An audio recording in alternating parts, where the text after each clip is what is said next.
I think they played really great football against the Ravens this past weekend, and this team is definitely headed in the right direction. And I think Baker has kind of regained the confidence that he had at the end of last season. There's still definitely work to do, and they're definitely going to try to build on the progress that they made this week. But if they want to get where they want to go, which is win the division, get to the playoffs, there's definitely some improvement that needs to be made. Speaking of Baker Mayfield, does he need to just, I don't know, focus on football, win games, and not get in so many arguments online and not respond to every critic and just win games and instead of answering everyone, Joe?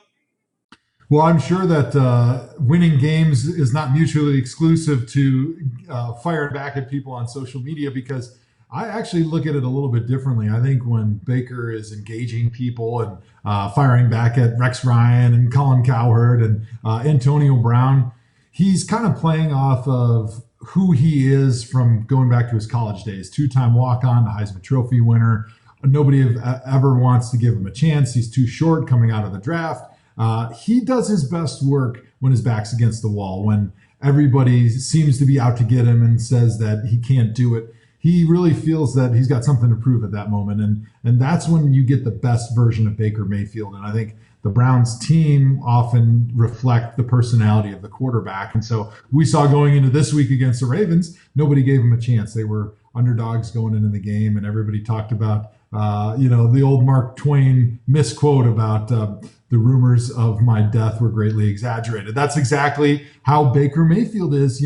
When he has the whole world against him, that's when you get the best from him. So I think actually he will find ways throughout the season to get in these little back and forth tiffs with people, because it really motivates and drives him and his teammates. What can be accomplished this year? You know what it takes to be on a good team. You know what a not good team looks like.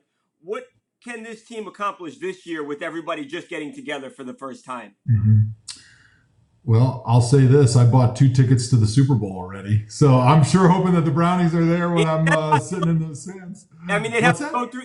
They'd have to go through the Patriots, some the other top teams in the AFC. Is that actually a possibility, though, Joe? So it's definitely a possibility. I wouldn't say it's likely. They're still a really young team, and we're excited because they're about to go on a multi-year run, maybe multi-decade, because of the talent that they've assembled. That's all young, and that theoretically is going to be together for a long time. So I think it'll be tough because typically experience wins in the playoffs, but I wouldn't rule anything out. That's for sure.